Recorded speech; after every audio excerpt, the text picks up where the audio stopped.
Samantala nitong katatapos lang na undas, pangunahin sa mga pumatok na dinayo ng ating mga kababayan bukod sa puntod ng kanilang mga mahal sa buhay ay ang himlayan ng mga yumaong artista at politiko gaya na lamang sa Manila North Cemetery. Siyempre hindi rin nawala dito ang kabi-kabilang negosyo mula sa pagkain, kandila at maging sa mga laruan. Para sa detalye, balitaan mo kami Julius Di Saburon.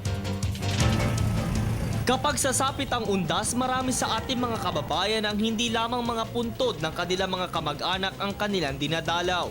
Halimbawa sa Manila North Cemetery, napag-alaman naming ilan sa mga nakalibing dito ay mga dating nagserbisyo publiko gaya ng mga pulis at militar. Patuloy naman ang ginagawang paglilinis ng caretaker ng himlayan ni dating Pangulong Manuel Rojas ng madatna ng PTV News.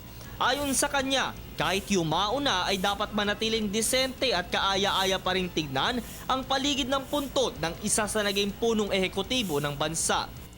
Ngayong panahon ng undas, isa sa mga pinakapatok dalawin dito sa Manila North Cemetery ang mga puntod ng mga yumao natin mga artista.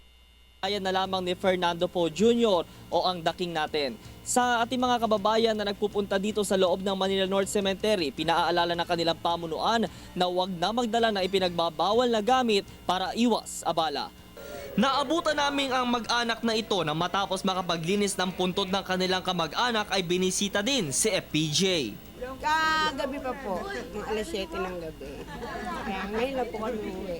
Dagdag pa nila na bilang isang fan at kahit hindi man sila personal na kakilala ni The King, ang simpleng pagdalo sa puntod nito ay sapat na para magbigay respeto.